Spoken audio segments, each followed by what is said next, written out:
Welcome to the Hot Slice, a podcast brought to you by us at Pizza Today. I am creative director Josh Cowan. Along with me, executive editor of Pizza Today, Denise Greer. Hello, Denise. Hello, Josh. Hello, I'm hello, hello. I'm back on the podcast again. I know.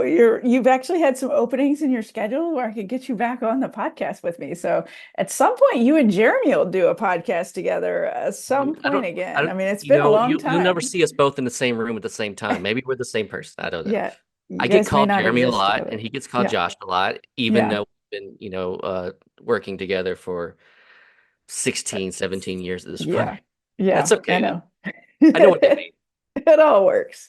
So when this episode airs, which it is National Cheese Pizza Day.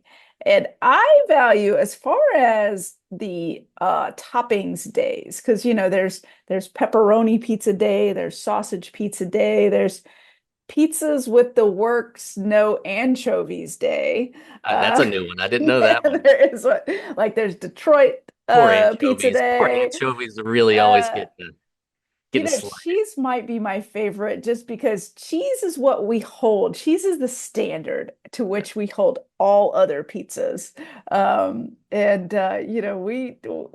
we love the cheese pizza. The first slice I ever had was a cheese pizza, and I've loved it since that very day. And we talk about in the podcast, when we go to a location, we really want to have the cheese pizza and to see how well they do the cheese sauce dough. And you'll know a lot about a pizzeria if you just have their cheese pizza. Absolutely. And I challenge you out there, go into your kitchen and just try your cheese slice, just a standard cheese slice of your pizza, and see if it's not the best pizza you put in your mouth. If it is not, maybe you work on it a little bit. Time to get back in the Uh, lab. our guest talks about always evolving and always growing, and it was such a good podcast. But we'll get into our guest in a minute. First, we need to say that okay, so right now is the last opportunity to fill out the operator survey, and I know some folks that took it last year and the year before say it was really long. Well, we've shortened it quite a bit, and just have those vital questions that we want to ask the industry so that y'all can take away something from what's happening nationally in pizzerias. So I will put the link to the survey in our show notes. Yeah, it's very important that they fill this out, and it's important to you, the reader, because I mean, we'll gather all that data. Well, Denise will gather all that data up, Yeah. and we'll display it to you, and I'm sure it will help your business in many ways. So it's important to fill that out, and yeah, and Denise will collect all the data, not me.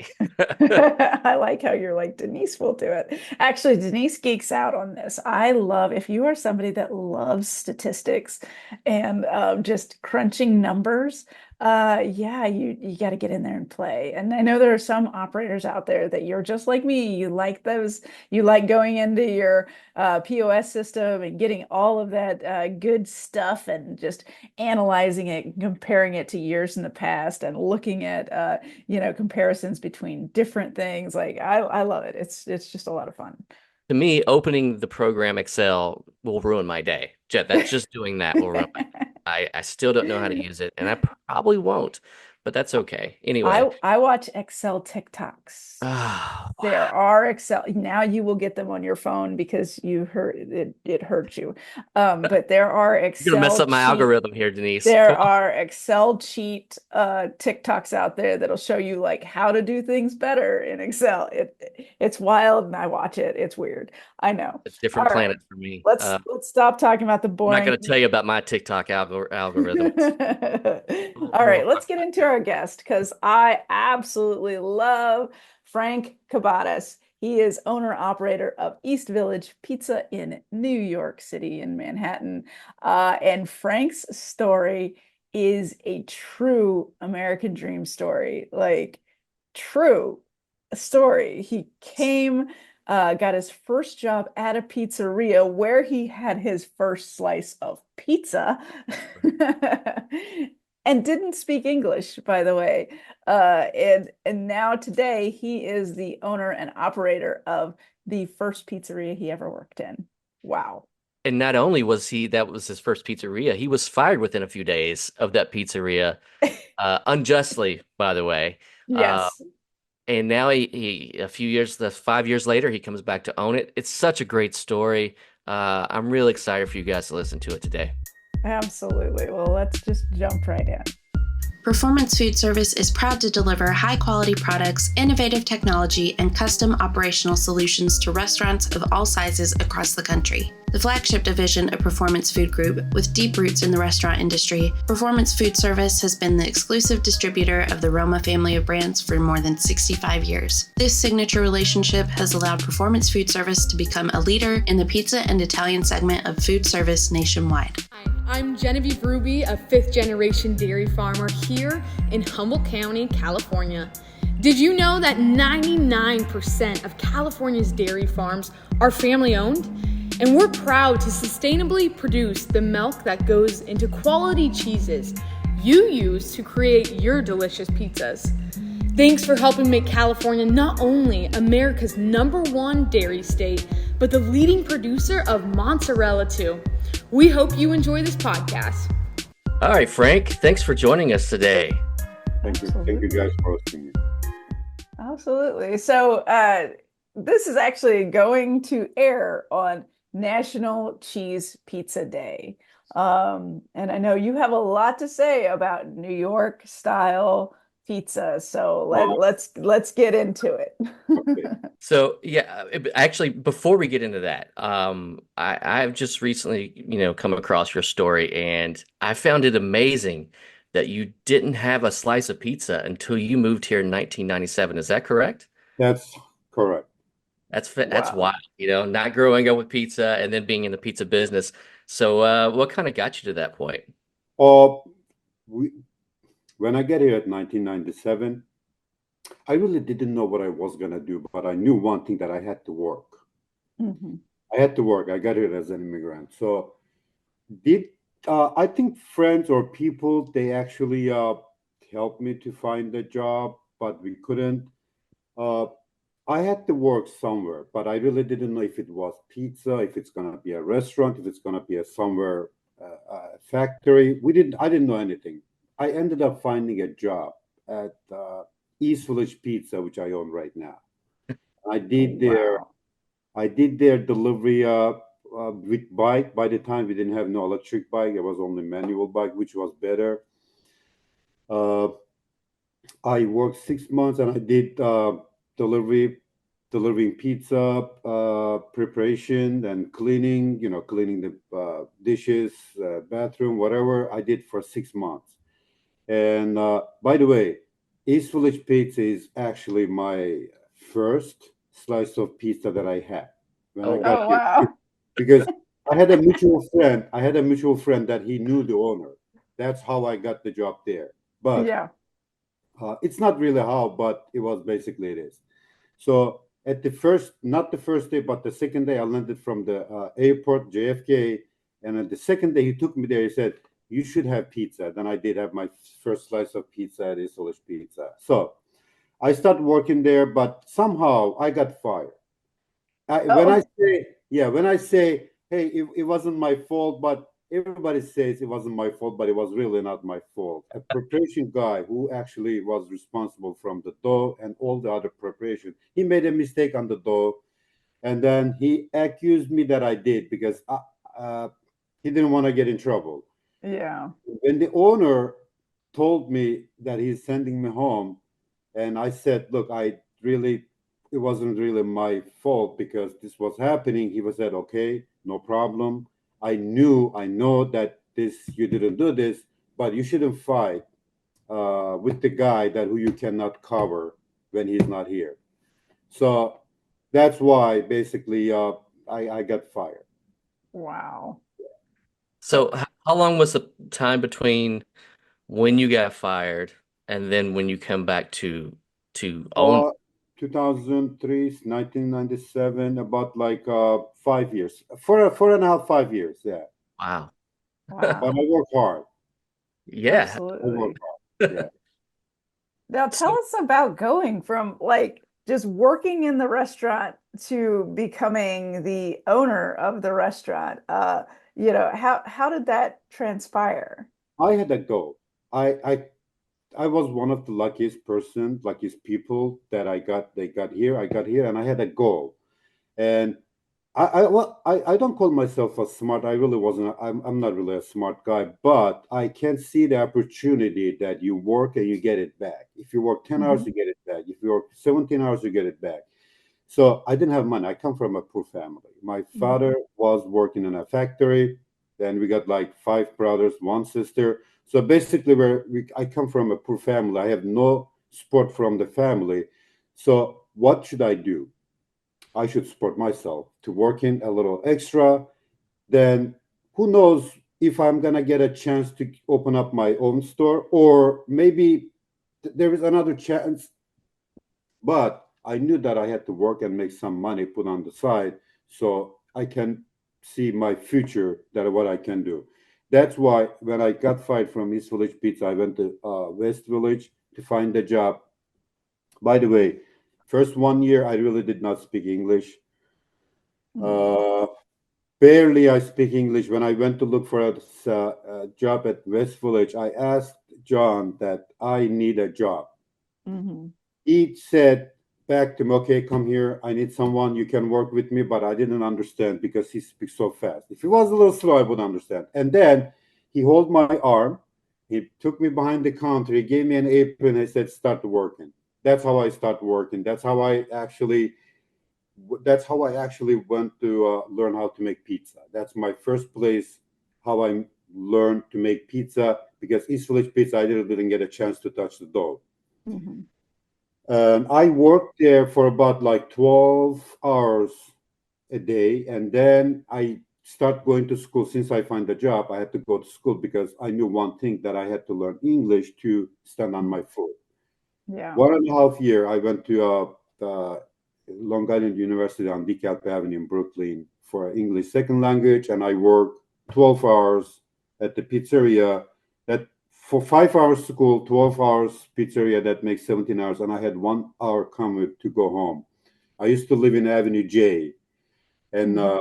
Ocean Avenue in Brooklyn. That's how I know Diffara Pizza, Dominic. I used to bother him when I go back and front. I used to help him. So Yeah.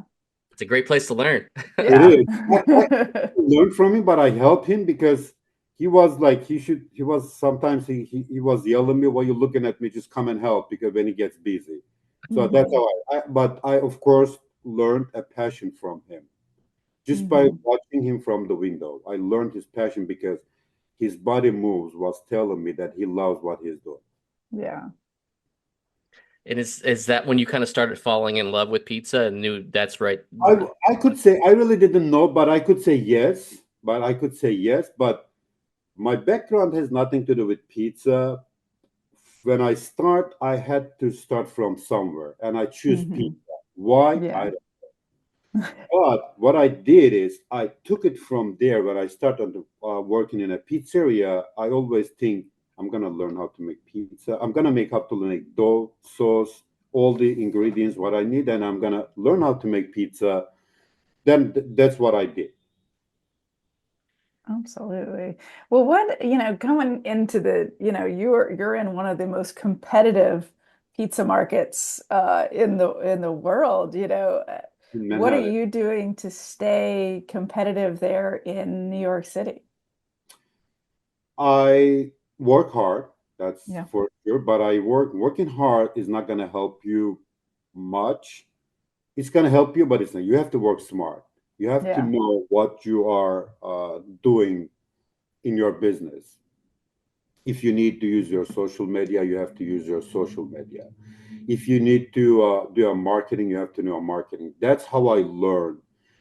One thing in about that, in actually every restaurant or any food business or any business, I could say, if you are making one product, you have to make it good.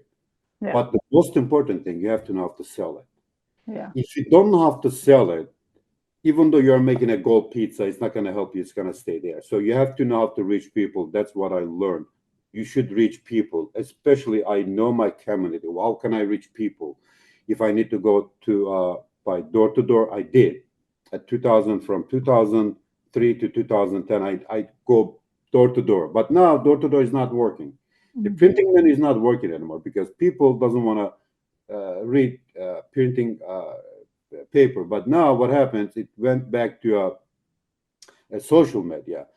Then Mhm. I really make a good decision to make on 2012 to use Facebook for the pizzeria. Everybody was using Facebook for, there was no Instagram though.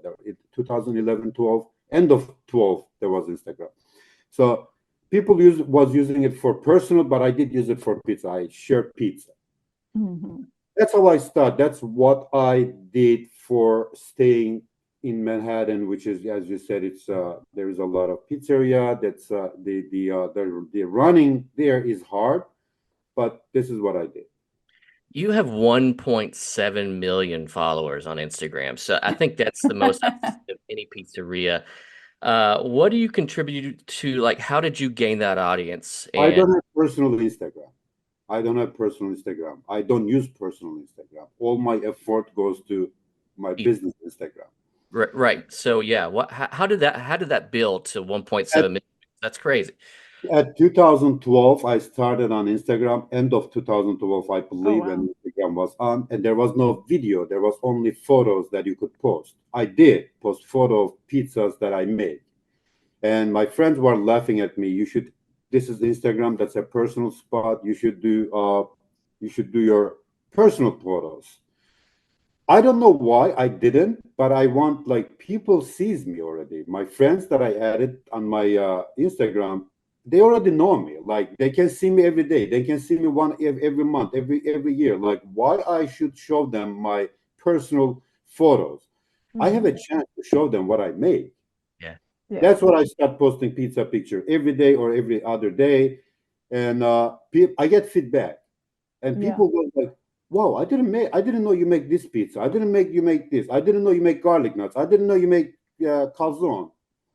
And then when we had a chance to make videos, that's what I how I actually was happy, because I could show people what I am making, how I Mhm. how I am cooking. From 2014, when the live stream starts, I think 2014, I believe. 2015 to end of pandemic, I did live stream for about 4 or 5 years. Oh, That's wow. The live stream actually gave me a really opportunity for the people that they know me and they know what I make, because what I did on live stream, it was hard, it wasn't easy. Every day, 1 hour, when I make pizza on a live stream, but it wasn't just a show. It was actual customers' pizza. When the pizzas come in from Yeah. ordering over the phone, and I make it on live stream, and I call it Mhm. make and bacon pizza for about 4 years every day. Sometimes I changed the hours. Sometimes I did during day. Sometimes I did during night. But I did it every day, live streaming. That's how our people know me. And what happened here is, sometimes I say, okay, if you're watching this live stream, stop by. We'll give you a free slice. And people did that. Sometimes I get like line over the on by the door. And Yeah. sometimes I say, I'm making a pizza. The customer's name is let's say Josh.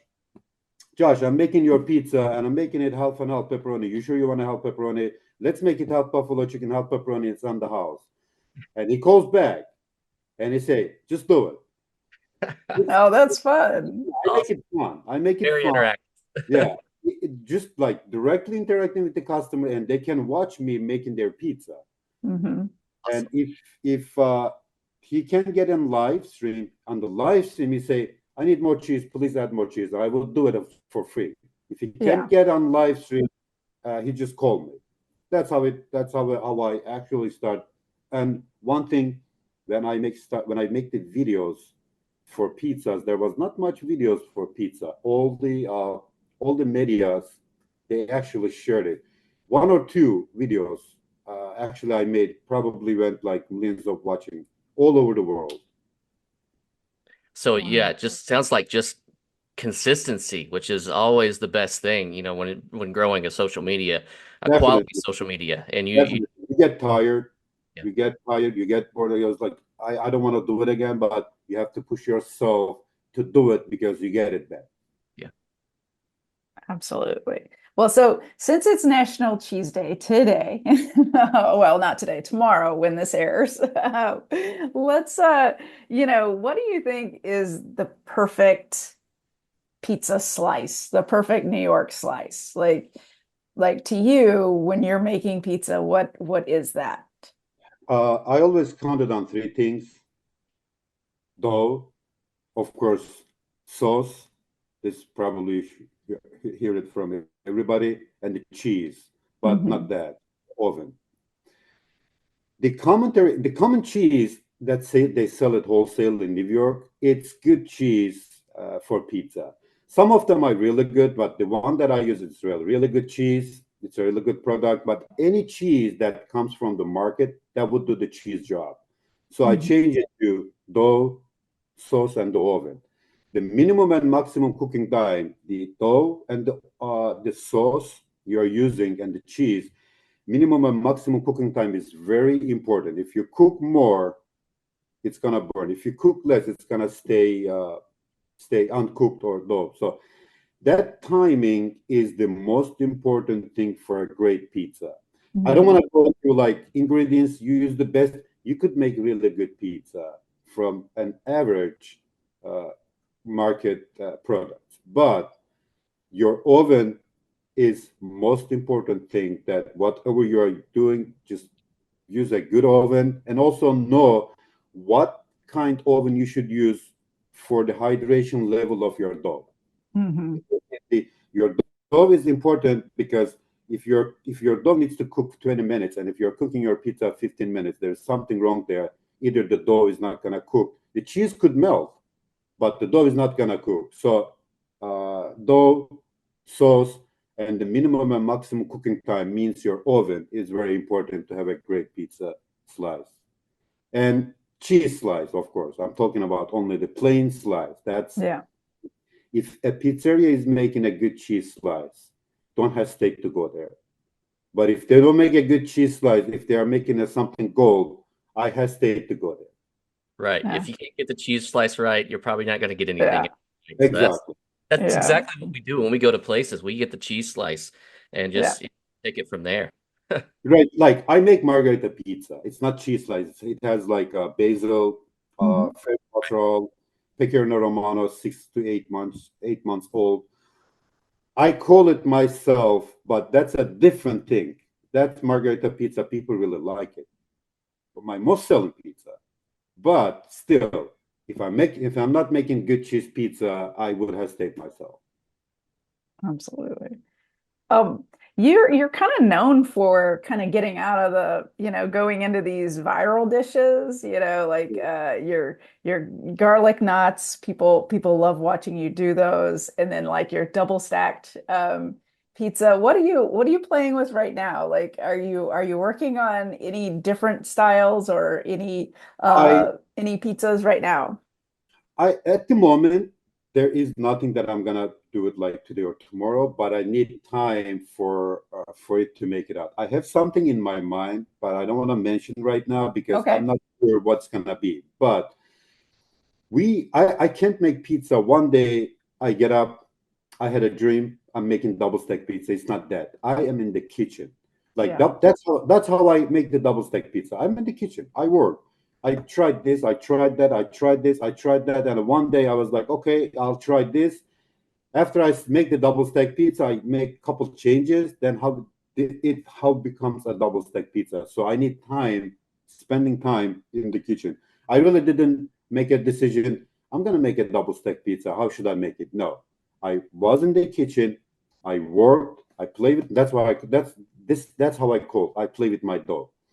I Mhm. play with the dough, and it comes out that I should make this double stack pizza. That's how I Yeah. did. Even the cheese, the garlic nuts. The garlic nuts was like I was making garlic nuts. Hey, this garlic nut, just regular garlic nuts. And when people say add cheese, a little cheese, what would happen if I put like bunch of cheese in there and just melt it? And that's how the cheese garlic nuts came out. Yeah. Sounds fantastic. Is there anything else that you really experimented with in the kitchen like that that you're pretty proud of? I'm proud of that I can spend time in the kitchen. Yes. If I'm spending time in the kitchen, that's I'm proud of it. But each recipes that I'm making right now, I don't make much pizza, probably like 13 different kind of pizzas, including the squares. So each pizza's recipes that I actually know, I change them and I make the way I want it to be and I make the way people want it to be. That's actually my proud. I'm proud of it that I make my own recipes from 27 years experience. That doesn't mean it's stable. I still may change it. Hmm. Because in the kitchen, you could say, I am cooking this square pizza for about 20 minutes. What happens if I make it like 17 minutes and add a little more cheese? What would happen? That's how I stay in the kitchen and work. How often are you in the, I mean, how many hours a day are you in the kitchen? Is it daily or is it, every few? I can't say daily. I can't say I'm not there daily. I'm there daily, but at least 5 hours, 3 to 5 hours I spend in the kitchen. At least like a week, let's say like 2 hours a week I spend in the kitchen. I still work, but spending in the kitchen, that's a quality times with my dough and myself that are what I can do Yeah. while I work. That's how it, yeah. Yeah, and that's where the creativity happens for sure. Just Yeah, getting, it's you need to like. I remember my kids. I got 3 daughters. I remember my kids when they play with their Legos. After like 3 4 hours, or next day, they make better things with their logos without teaching them because they spend time. They learn how to do it by themselves. That's how I. That's my philosophy. You should spend time with something to get it to know better. Oh, I love that. When you look at the other aspects of your business, what do you think was kind of the hardest thing to learn about owning a business and that you've had to really work towards mastering? Uh, I knew how to make pizza. That was easy for me. Hmm. And I knew what pizzeria was. That was easy for me too. But I knew how to sell it a little bit, not much. Hmm. That actually gives me a hard time because time changes and selling pizza is changes. Like reaching people, it changes. 10 years ago, it was different. Now it was different. 10 years later, who knows what's going to happen? So that gives me a like 50% hard time. But the most hard time that I get from employees, uh, I really didn't have experience training an employee. Like, how should I Hmm. treat them? How should I train them? Should I be like a boss? Should I be a friend? Because if you're too friendly, your job doesn't get done. If you're Yeah. too bossy, your people doesn't smile. That gives me a hard time. But I train myself. Like I train myself how to make a video for Instagram, how to edit video, how to take video. I took about a month, a course that showed me how I make a video and how I edit. So Yeah. I train myself here. Like I read some books. I still read though, not much, but I still read. So I show people, I read people, I listen people, and I trained myself to get a little better training employees, dealing with employees. Like if I need to tell my employees, hey, you should do this, you should do this, or I should just show them the way how it goes. So I train myself, but that's the hardest part, dealing with employees. Absolutely. Yeah. And it sounds like you have a really education focused for yourself to always be growing and learning new things to expand your business. You have to look. I think it was on April. The pizza today. I think it was on April. I'm not sure. Your editor in chief, who was it? Jeremy. Yeah, Jeremy. he says he talks with a pizzeria owner every time he sees us in the pizza expo, and and when he asked him how is the job, he goes, "How is business?" He goes like, "Not good, not good." I was like, he say why? And he figured out he never gets the educational classes. Hmm. That's what I read in his article.